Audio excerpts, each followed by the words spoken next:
एक व्यक्ति जो 9 महीने के बच्चे की तरह, पेट में 9 महीना बच्चा रहता है, हमेशा हर हरकत को उन्होंने 9 महीने की तरह किया, 9 साल की तरह नहीं किया।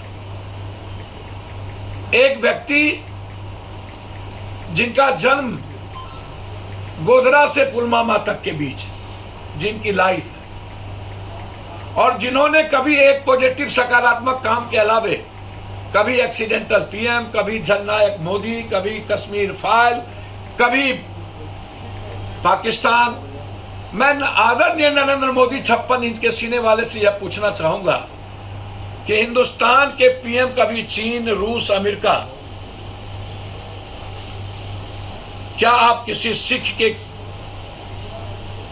खिलाफ कभी कोई बात बोल पाएंगे? क्या आप कभी क्रिश्चियन के खिलाफ आप एक बार बात करके देखिए, बोल पाएंगे? आप ये टारगेट सिर्फ इनका पाकिस्तान और मुसलमान, क्योंकि इनका आधार ही सत्ता का पाकिस्तान और मुसलमान है।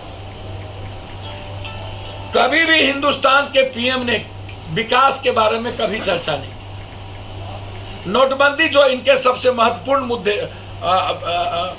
एपिसोड था, नोटबंदी बीजेपी और प्रधानमंत्री जी भूल गए, जीएसटी भूल गए, काला धन भूल गए, जाली नोट भूल गए, 15 लाख रुपया भूल गए, राशि भूल गई, रोजगार भूल गए, महंगाई भूल गई, गैस का कनेक्ट भूल गया, पेट्रोल डीजल की चीजें भूल गई, हल्दी नमक तेल सब भूल गए, महिलाओं की सुरक्षा भूल गए, महिलाओं का सम्मान भूल गए, बेटी पढ़ाओ बेटी बचाओ भूल गए, एक ट्वीट नहीं जंतर मंतर पर,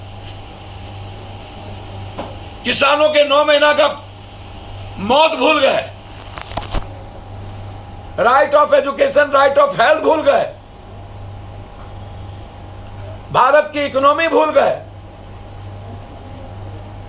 ये 10 किलो अनाज और 10 किलो चावल आटा की बात करते हैं 84 करोड़ लोगों के लिए। इनको सिर्फ याद रहता है कि किसी कारण, चाहे वो कभी किसी बाबा के द्वारा, कभी किसी लाइजनर के द्वारा, 2014 में इनके लाइजनिंग करने का काम रामदेव जी और रविशंकर जी ने किया, अन्य लोगों ने किया। 2019 में इनको फिर नए बाबा मिल गए, 2024 में फिर एक नए बाबा को ये परोसते हैं। यह एक ऐसे पीएम है जो हिंदुस्तान की अर्थव्यवस्था से इनका कोई लेना देना नहीं, इकोनॉमी से लेना देना नहीं। भारत में हमारी करेंसी पाकिस्तान से भी कम है।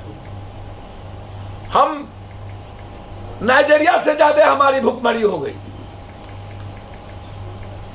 गरीब हो गए। बांग्लादेश और श्रीलंका से ज्यादा हमारी भुखमरी हो गई।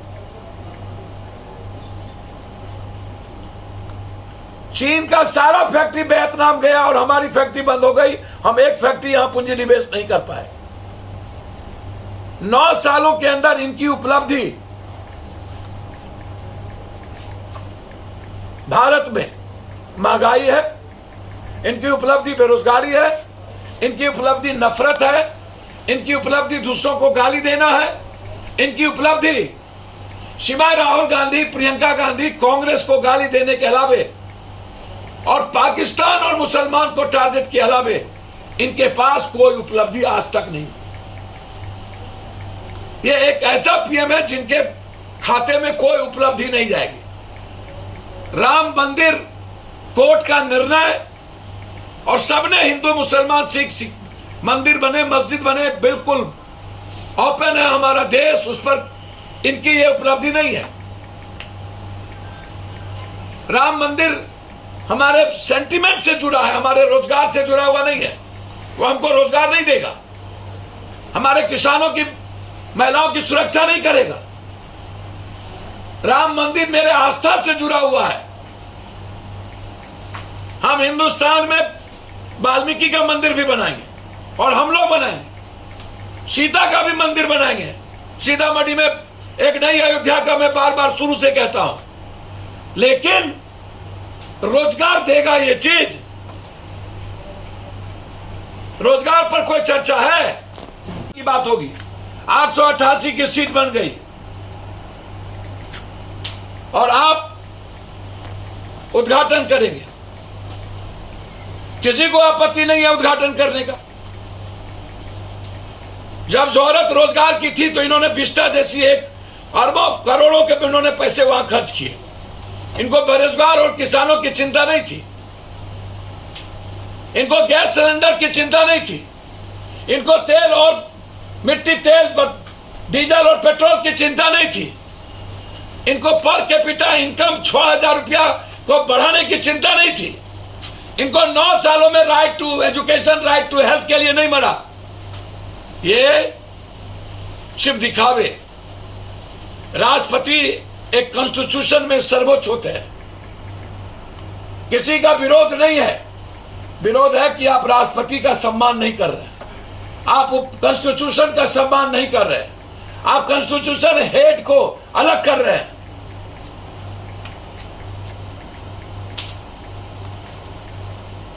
इसीलिए मेरा आग्रह होगा कि सर्वोच्च न्यायालय को इंटरफेयर करना चाहिए, इससे कॉन्स्टिट्यूशन हेड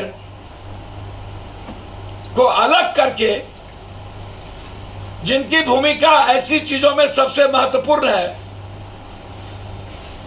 और अपने ही को परोसना, भगवान दिखाना, यह भारत के इतिहास में कभी नहीं हुआ।